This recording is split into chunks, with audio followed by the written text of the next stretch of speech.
हाँ जी, नमस्कार, सत श्री अकाल। तो उम्मीद करते हैं सभी अच्छे से होंगे। आज की क्लास स्टार्ट करते हैं, बट क्लास बहुत ही ज़्यादा इंपॉर्टेंट रहने वाली है उन एस्पिरेंट्स के लिए जिनकी इंटरव्यू में सिलेक्शन हुई है, किसी भी, चाहे प्राइवेट हो चाहे वो गवर्नमेंट सेक्टर में। अगर आपकी सिलेक्शन हुई है, स्पेशली अभी AFO का जैसे इंटरव्यू है, तो वहाँ पे ये चीज़ें जरूर पूछी जाएंगी और पूछी गई हैं। अपने पर्सनल एक्सपीरियंस से बता रहा हूँ कैसी कैसी चीज़ें पूछी हैं, वो भी बताऊँगा। पहले आज की क्लास सबसे इंपॉर्टेंट है क्योंकि पूछते हैं क्वेश्चन। वो आज की क्लास रहने वाली है बैंकिंग टर्म्स पे, बैंकिंग टर्म्स। पहले तो बैंक की बात कर लेते हैं।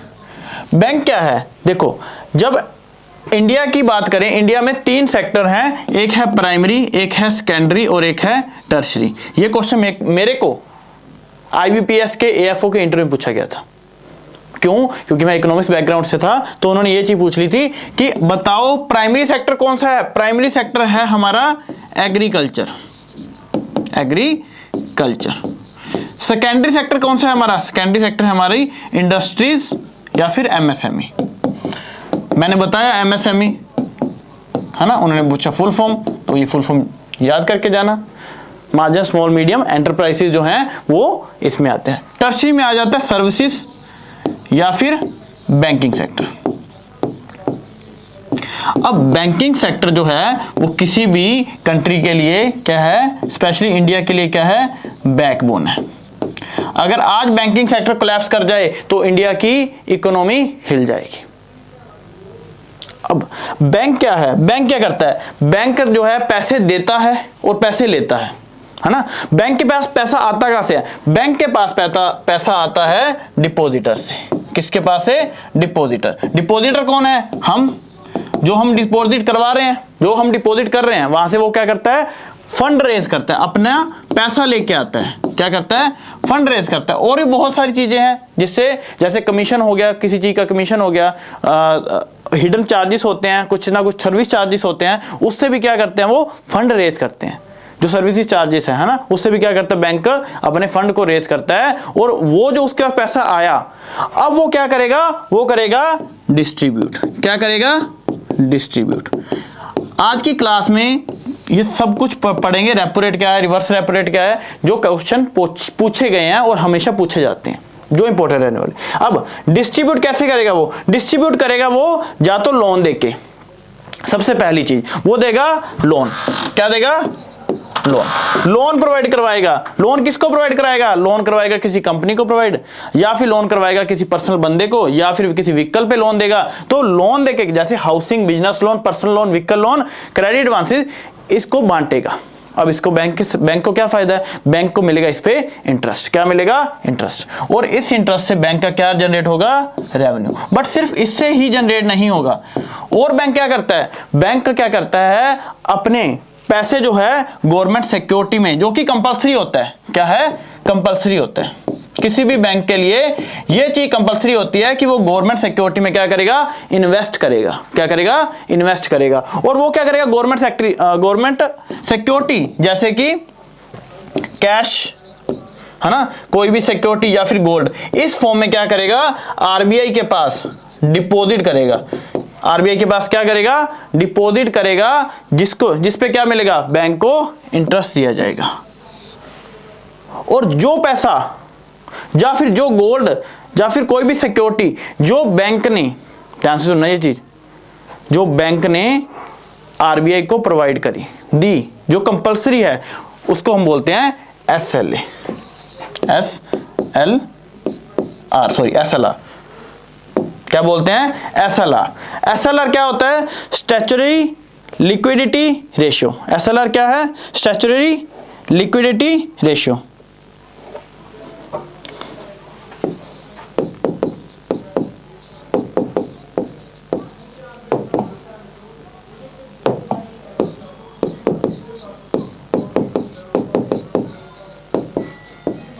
ये क्वेश्चन मेरे को इंटरव्यू पूछा गया था कि कंपलसरी है किसी भी बैंक को गवर्नमेंट सिक्योरिटी में पैसा जमा कराना। अब इस पे क्या मिलेगा? जो कि किसी भी बैंक को कंपलसरी है 18%। अभी का जो क्या चल रहा है, ये चेंज होता रहता है कि कोई भी बैंक जो है वो 18% जो है अपनी जितने भी उसके पास डिपॉजिट हैं उसका 18% क्या करेगा? इसमें डिपॉजिट करवाएगा, स्टैट्यूटरी लिक्विडिटी रेशियो में डिपॉजिट करवाएगा। कंपल्सरी 18%। अभी के हाल फिलहाल ये चेंज होते रहते हैं, बट अभी जो चल रहा है, अभी का इंटरव्यू है तो ये 18% है। और कुछ ऐसी चीजें होती हैं जो कि 4.5% किसी भी बैंक को डिपॉजिट करवाना पड़ता है, पर उस पे इंटरेस्ट नहीं मिलता, इंटरेस्ट नहीं मिलता। इस SLR पे तो इंटरेस्ट मिलता है, बट कैश रिजर्व, उसको क्या बोलते हैं, कैश रिजर्व रेशियो, जो चल रहा है 4.5%। ये भी कैश की फॉर्म में बैंक क्या करते हैं, RBI के पास डिपॉजिट करते हैं, बट इस पे इंटरेस्ट नहीं मिलता। तो इससे तो रेवेन्यू जनरेट नहीं हो रहा बैंक को। रेवेन्यू किससे जनरेट हो रहा है, इस SLR से, और जो लोन है लोन के इंटरेस्ट से। इन दोनों इंटरेस्ट को मिला दें तो उसको क्या बोलेंगे, कोर इंटरेस्ट इनकम। किसकी, बैंक की। किसकी, बैंक की। बैंक की इनकम कहां से जनरेट हुई, जो तो उसने एक लोन दिया हुआ था, लोन पे इंटरेस्ट मिल रहा था, और सेकंड जो गवर्नमेंट सिक्योरिटी जिसको हमने बोला SLR, उन दोनों पे क्या मिलेगा, इंटरेस्ट होगा। वो वहां से बैंक क्या करेगा, अपना रेवेन्यू जनरेट करेगा। और वो दोनों इंटरेस्ट को मिला दें तो क्या बनेगा, कोर इंटरेस्ट इनकम। इसके साथ बैंक अपना रेवेन्यू कहां से जनरेट करता है, बैंक की फीस, रिकवरीज, कमीशन और फॉरेक्स इनकम, जो बाहर से जो इनकम होती है वो, उसको क्या बोलते हैं, फॉरेक्स इनकम। इससे क्या करता है, बैंक अपना रेवेन्यू जनरेट करता है। ये तो था कि बैंक ने कैसे जो है पैसे लिए, कैसे पैसे कमाता है, रेवेन्यू कैसे जनरेट करता है। अब बैंक को कहां कहां पे कॉस्टिंग पड़ती है, पैसा देना भी तो पड़ता है ना, कहां कहां पे पैसा देना पड़ता है। अब ये चीज सुनना ध्यान से। पहले तो ये था कि बैंक की इनकम कहां से आई, अब पढ़ेंगे बैंक का एक्सपेंडिचर क्या है, खर्चा कहां कहां पे होता है। सबसे पहले जो बैंक डिपॉजिट करवाया था, बैंक ने रेवेन्यू अपना डिपॉजिट करवाया, बैंक ने जहां से फंड रेज किए थे। अब कोई भी, जैसे मैं हूं, मैं 1 लाख रुपए बैंक में जमा करवाऊंगा, फ्री में तो नहीं करवाऊंगा, मेरे को क्या मिलेगा, इंटरेस्ट। वो मेरे लिए तो इनकम है, बट बैंक के लिए क्या है, बैंक के लिए वो कॉस्टिंग बन जाएगी। अब बैंक के लिए तो कॉस्टिंग है, तो जो डिपॉजिट जमा करवाए, है ना, पब्लिक डिपॉजिट है, जैसे कि current account, saving account, FD जिसको हम बोलते हैं फिक्स डिपॉजिट, और RD recurring deposit, RD recurring deposit. यहां पे हम अकाउंट्स की भी बात कर लें, यही टाइप के अकाउंट होते हैं। क्लियर। अब करंट अकाउंट और सेविंग अकाउंट में क्या फर्क है। कोई बड़ी एंटरप्राइजेस अपना खाता खुलवाएगी बैंक में, जिसने डेली की ट्रांजैक्शन करनी है, 1 दिन छोड़ के 2 दिन छोड़ के बड़ी बड़ी ट्रांजैक्शन करनी है, तो वो खोलेंगे करंट अकाउंट। बट जो बैंक हैं वो करंट अकाउंट खुलवा के बहुत खुश हैं। क्यों, क्योंकि इस पे इंटरेस्ट जो है बैंक को नहीं देना पड़ता। और सेविंग अकाउंट जो है, सेविंग अकाउंट पे क्या है, इंटरेस्ट देना पड़ता है, जो कि बहुत कम होता है। क्या होता है, लो इंटरेस्ट होता है। यही सेम चीज मेरे को इंटरव्यू में पूछी गई कि आपका अकाउंट कौन से बैंक में है, मैंने बोला PNB में है। कहते सेविंग है, फिक्स है, मैंने बोला सेविंग भी है, फिक्स भी है। कहते फिक्स डिपॉजिट का क्या इंटरेस्ट है, मैंने बता दिया ये करके इंटरेस्ट है। वो कहते हैं कि अच्छा, फिर आपको सेविंग अकाउंट है तो सेविंग पे भी कोई इंटरेस्ट मिलती है, मैंने बोला बिल्कुल मिलती है। कितनी मिलती है पूछा, आइडिया नहीं था। आइडिया क्यों नहीं था, हम चीज थोड़ा सा देखते जरूर हैं, बट इतनी डीप स्टडी नहीं करी हुई थी कि PNB कितनी दे रहा है। ठीक है, तो ये रहता है 3 से 6, बट PNB अभी के 2.7 चल रहा है, उससे भी कम कर दी हुई है सेविंग पे। करंट पे कोई भी इंटरेस्ट नहीं देता, तो इसलिए करंट सेविंग पे वो खुश है कि ज्यादा इंटरेस्ट नहीं दे रहा। फिक्स डिपॉजिट पे क्या है, इंटरेस्ट रेट जो है वो ज्यादा है, वो वेरी करता है, 6.5 7 तक भी चला जाता है। और जो सीनियर सिटीजन है उनके लिए तो 0.5% ज्यादा होता है। ठीक है, जो उनके लिए 0.5% ज्यादा होता है। इस पे खुश नहीं है, क्योंकि इस पे इंटरेस्ट रेट ज्यादा है ना। फिक्स डिपॉजिट क्या होता है, फिक्स डिपॉजिट होता है 7 से लेके, जितने 7 दिन से लेके जितने साल तक भी आप करवाओगे उस पे आपको इंटरेस्ट मिलेगा। बट शर्त यह है कि वो फिक्स रहेगा, जितने सालों के लिए करवाया है। ये भी क्वेश्चन पूछे गए हैं, जितने सालों के लिए आपने करवाया है उतने सालों तक आप उसका पैसा नहीं निकलवा सकते। अगर निकलवाना है तो उसकी 2 शर्तें हैं। एफडी की दो शर्तें, फिक्स डिपॉजिट है उसकी दो शर्तें, पहले तो वो 7 दिन से लेकर 10 साल तक की हो सकती है। अगर हमने एफडी खत्म करनी है तो उस पे दो शर्तें हैं, या तो उसको क्या करो पेनल्टी दे दो बैंक को, जो हम पहले खत्म कर रहे हैं अपनी, पहले ही वो एफडी फिक्स डिपॉजिट अकाउंट है वो बंद करवाना है, क्योंकि हमें पैसा चाहिए। मान लो हमने करवाया था 5 साल की फिक्स डिपॉजिट और हमें 1 साल बाद पैसा चाहिए, हमें कुछ इंटरेस्ट तो मिलेगा बट कुछ बैंक को पेनल्टी देनी पड़ेगी। या बैंक बोलता है कि उसी पे अगर आपने 1 लाख का करवाया हुआ था जो प्रिंसिपल अमाउंट था, उस पे क्या करो लोन ले लो। लोन कितना मिलेगा 90% ऑफ प्रिंसिपल अमाउंट। क्या मिलेगा 90%, जितना 1 लाख रुपया आपने जमा करवाया था एफडी में, तो आप 90,000 तक का लोन ले सकते हैं और इंटरेस्ट आपको पे करना पड़ेगा उसका। ये है फिक्स डिपॉजिट। और बैंक कभी भी फिक्स डिपॉजिट पे खुश नहीं होता। होता है कि उसके पास चलो फंडिंग आ रही है बट उस पे इंटरेस्ट ज्यादा देना पड़ता है। सेविंग पे करंट पे तो देना ही नहीं है, करंट पे तो बहुत खुश हैं, वो फोन कर करके बोलते हैं कि हाँ करंट अकाउंट एंटरप्राइजेस को। तो सेविंग पे क्या है बहुत कम इंटरेस्ट देना पड़ता है। और रेकरिंग डिपॉजिट क्या होता है कि हम बार बार करवाते रहते हैं, जिसको रेकर है ना, बार बार, तो वो क्या है रेकरिंग डिपॉजिट। हम 1 महीने बाद, ये उनके लिए बनाया गया है जो हर महीने पैसा जमा करवाएंगे, जो हर महीने निकलवा सकते हैं। ऐसा डिपॉजिट सेविंग की तरह ही होगा बट वो एफडी की तरह ही होगा, बट वो पर मंथ के अकॉर्डिंग भी डिपॉजिट करवा सकते हैं। तो ये क्या है रेकरिंग डिपॉजिट।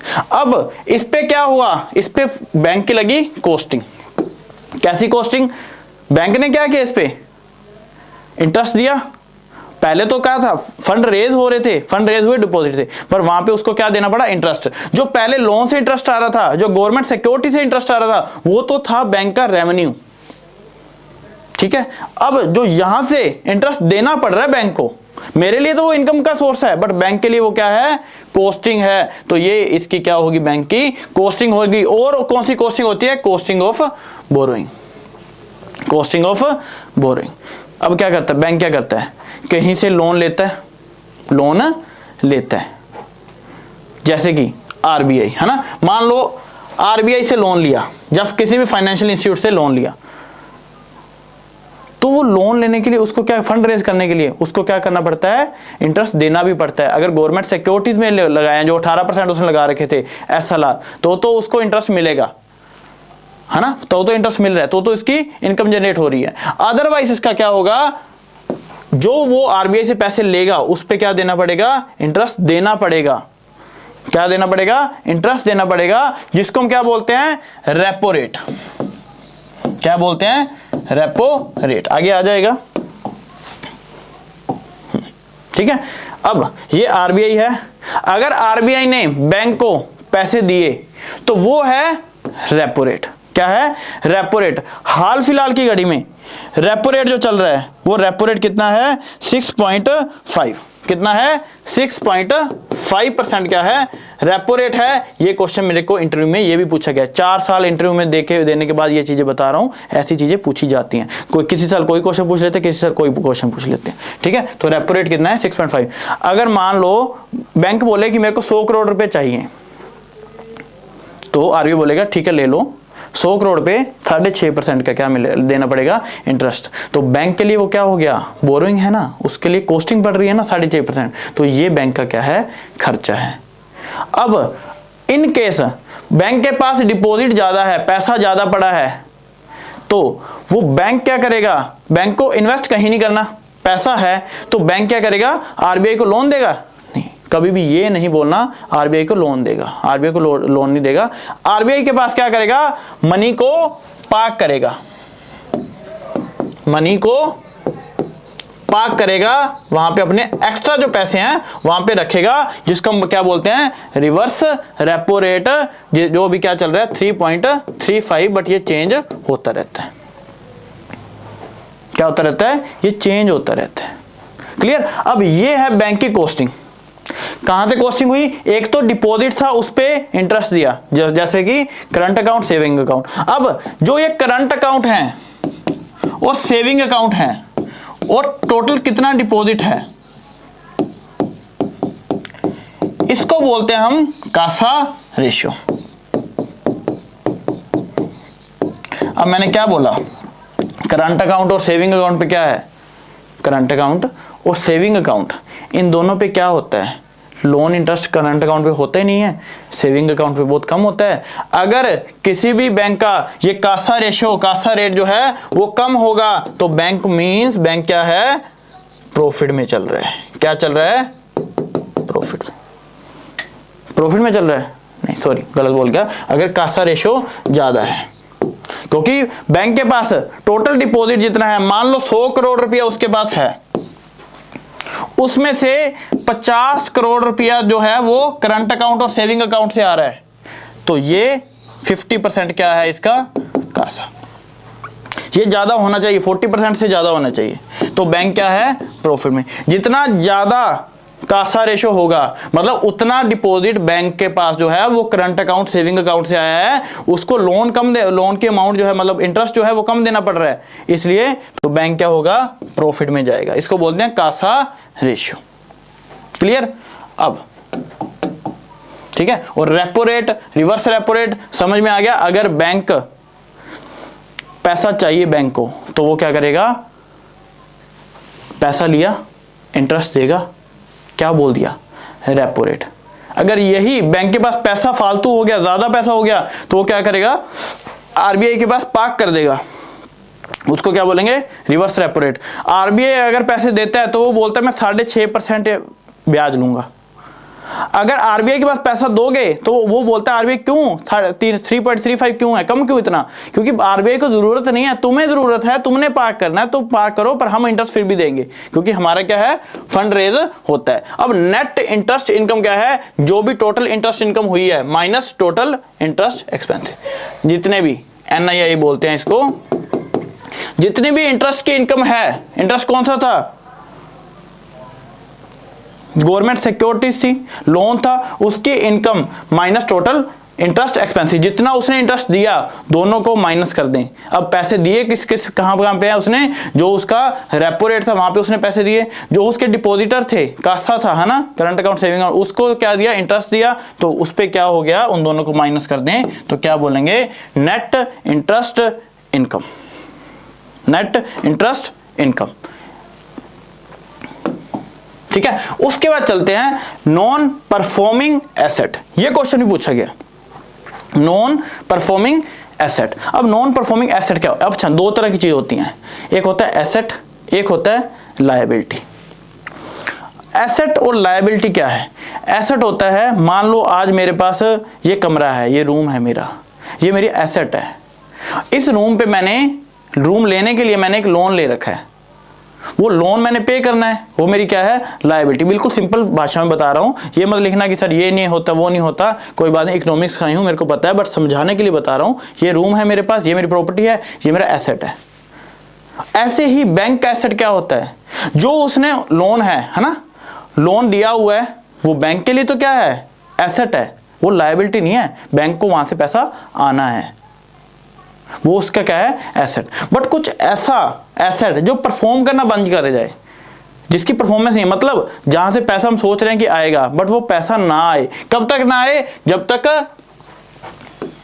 90 डेज बोलते हैं, 90 डेज के बाद उसको क्या बोल कर देते हैं, नॉन परफॉर्मिंग एसेट। उसने पैसे देने थे, मतलब EMI पे करनी थी या लोन पे करना था, EMI पे करनी थी इस डेट को, उसके बाद 90 दिन तक वो EMI पे नहीं करता तो उसको नॉन परफॉर्मिंग एसेट बोल दिया जाता है। उसमें भी 3 क्लासेस हैं। अगर तो 12 महीने, है ना, 12 महीने से नीचे का टाइम है, जैसे कि उसने 1 जनवरी को पे करना था, अभी तक सितंबर चल रहा है, ठीक है, तो उसको क्या बोलेंगे, सब स्टैंडर्ड एसेट। क्या बोलेंगे, सब स्टैंडर्ड एसेट। और कुछ ऐसी चीजें कि 12 महीने से ज्यादा टाइम हो गया, मतलब 1 साल से ज्यादा, वो हो सकता है 10 साल तक चले, तो तब उसको क्या बोलते हैं कि डाउट में है कि शायद दे दे, और जब पता चल जाए कि वो नहीं देगा पैसे, तब उसको क्या बोल देंगे कि हमारा एसेट जो है लॉस हो गया। और इस कंडीशन में क्या किया जाता है, इस कंडीशन में जो सिक्योरिटी रखी हुई थी, जो मॉर्गेज थी या जो भी हमने सिक्योरिटी रखी हुई थी, उस पे हम, बैंक क्या करता है, केस लगा सकते हैं। क्लियर? ये थे नॉन परफॉर्मिंग एसेट। अब अगर अकाउंट की बात करें, ऐसे जैसे नॉन परफॉर्मिंग है, वैसे अगर अकाउंट नॉन परफॉर्मेंस है ना, परफॉर्म ना करे, तो हम उसको क्या बोलते हैं? उसको बोलते हैं इनएक्टिव अकाउंट। जैसे मैंने सेविंग अकाउंट खुलवा रखा है, मैं उसमें क्या करूं, कुछ एक साल में कोई ट्रांजैक्शन ना करूं, तो उसको क्या बोल देते हैं? 12 महीने से कम, है ना, 12 महीने से, तो क्या बोल देंगे? Inactive account. अगर यही 12 महीने 2 साल कर दूं, 24 महीने कर दूं, तो बोलेंगे डोरमेंट। डोरमेंट हो गया मेरा अकाउंट।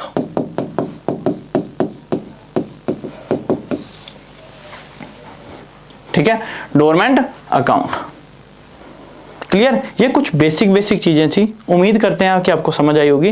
थोड़ी सी क्लास में मैंने बहुत चीजें समझाने की कोशिश करी हैं। किसी स्टूडेंट को कोई डाउट हो तो मैसेज कर सकता है। अगर कुछ रह गया हो, कुछ हमारी काफ़ी टर्म्स अभी पढ़ी हैं, है ना, वो सिर्फ पढ़ने वाली हैं। वो पढ़ोगे कैसे? एक टेलीग्राम चैनल बता रहा हूँ अपना, उसको ज्वाइन कर लेना। लिंक भी करवा दूंगा, पिन करवा दूंगा नीचे कमेंट सेक्शन में, वहां पे जाना या फिर सर्च कर लेना agriculture with Batra sir. Agriculture with Batra sir. वहां पे एक पीडीएफ डाल रहा हूं, उस पीडीएफ में बैंकिंग के इंटरव्यू के रिगार्डिंग एक पीपीटी पीडीएफ होगी, जो कि इंपॉर्टेंट रहेगी आपके इंटरव्यू सेशन में। क्लियर? तो कैसी लगी क्लास बताना कमेंट सेक्शन में। हमारा YouTube चैनल जहां पे आप क्लास देख रहे हो, एग्रीकल्चर अरोड़ा क्लासेस को ज्वाइन कर लेना, वीडियो को लाइक कर देना, शेयर कर देना, और अगर किसी तरह की कोई दिक्कत आ रही है तो कॉल कर सकते हैं 7710104040, और हम इसी तरह की वीडियो लाते रहेंगे। Free of cost interview session भी रखेंगे। इसके बाद अब आगे हम करेंगे कुछ ना कुछ स्कीम्स जो पूछते हैं, और सबसे इंपॉर्टेंट पॉलिटी के क्वेश्चन भी पूछते हैं, मेरे से पूछे थे, है ना, कैसे मेंबर इलेक्ट होता है, प्रेसिडेंट कैसे इलेक्ट होता है, ये सारी चीजें हम A to Z कवर करेंगे। और बहुत जल्दी हम एक स्पेशल सेशन लेके आ रहे हैं करंट अफेयर्स का, specially for IBPS AFO interview, जो एक हफ्ते बाद है। उसमें कैसे कैसे क्वेश्चन पूछ सकते हैं, 370 क्या है, कौन कौन से अभी चल रहे हैं करंट में, कौन कौन से इशू चल रहे हैं, है ना, फार्मर प्रोटेस्ट पे क्या चल रहा है, वो वहां पे कैसे आंसर करना है, इन सभी पे लेके आएंगे क्लास। तब तक जुड़े रहिए हमारे साथ एग्रीकल्चर अरोड़ा क्लासेस के YouTube चैनल पे। वीडियो लाइक करना मत भूलिएगा, और चैनल को सब्सक्राइब कर लेना हमारे टेलीग्राम पे agriculture with Batra sir. Thank you so much.